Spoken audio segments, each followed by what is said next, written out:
Bayangkan, Anda menanam modal, lalu tiap bulan uang itu bertambah tanpa risiko dan tanpa fluktuasi. Terlalu indah untuk dibayangkan, bukan? Selamat datang di dunia skema Ponzi, penipuan yang memanfaatkan kepercayaan dan laporan keuangan palsu.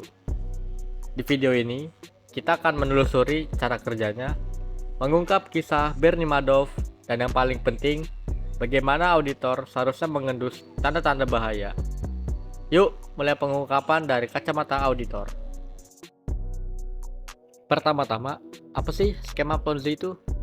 Secara sederhana, skema Ponzi adalah penipuan investasi di mana keuntungan investor lama dibayarkan menggunakan dana yang dikumpulkan dari investor baru, bukan dari keuntungan kegiatan bisnis yang nyata. Intinya, keuntungan besar dan konsisten setiap bulan tanpa penjelasan usaha di baliknya. Tidak ada kegiatan bisnis nyata, uang tidak bekerja dimanapun. Uang investor baru dipakai untuk membayar investor lama. Tanda-tanda skema Ponzi adalah keuntungan selalu stabil, bahkan saat pasar sedang turun. Tidak ada bukti operasional seperti laporan produksi atau penjualan, dan investor kesulitan menarik dananya ketika ingin keluar.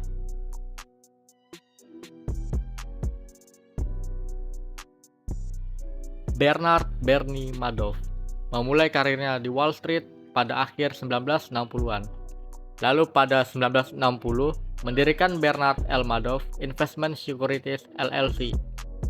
Sebagai mantan ketua Nasdaq, namanya dikenal luas dan dipercaya banyak investor, mulai individu kaya hingga lembaga keuangan. Bagaimana dia menipu? Alih-alih berinvestasi di pasar, Madoff menjalankan skema Ponzi, mengumpulkan dana dari investor baru dengan janji return stabil 10 hingga 12% per tahun. Menggunakan sebagian besar dana itu untuk membayar keuntungan investor lama, bukan dari profit bisnis. Memalsukan laporan kinerja kuartalan, menampilkan portofolio fiktif yang meyakinkan. Sepanjang hampir 4 dekade, skema ini berjalan mulus karena ia menutup lubang dengan terus mencari investor baru. Hingga total dana yang terlibat menembus 60 miliar dolar Amerika Serikat. Bagaimana kasusnya terungkap? Saat krisis keuangan pada tahun 2008 melanda, banyak investor panik menarik dananya. Madoff tak punya cadangan kas yang memadai, ia lalu mengakui kepada anaknya dan pada 11 Desember 2008, ia ditangkap oleh FBI. Madoff didakwa 11 pasal penipuan, pencucian uang, dan perbuatan melawan hukum lainnya.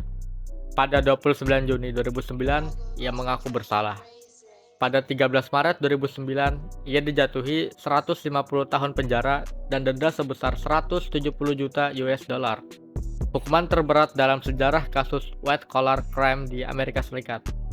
Kasus ini mengguncang dunia finansial dan menegaskan bahwa skema Ponzi terstruktur rapi sekalipun akan runtuh saat kepercayaan investor hilang.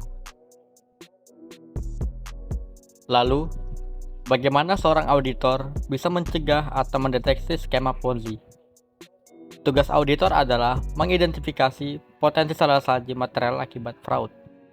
Pada kasus Ponzi, ini bisa berupa pendapatan fiktif, arus kas tidak wajar, aset investasi yang tidak bisa diverifikasi.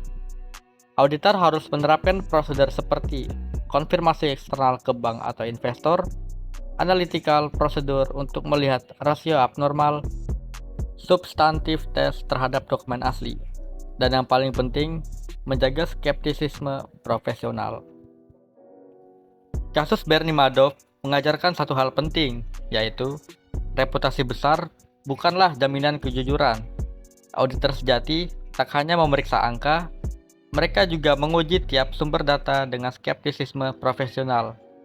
Menguak skema Ponzi berarti menyiapkan diri untuk bertanya, apakah return ini masuk akal? Dapatkah kita verifikasi langsung ke pihak ketiga? Dan bagaimana kontrol internal dirancang? Semoga video ini menginspirasi kamu untuk selalu dig deeper, don't take numbers at face value, dan mencegah auditor yang sigap mencegah fraud. Terima kasih sudah menonton. Jangan lupa like, komen, dan subscribe untuk konten audit selanjutnya. See ya!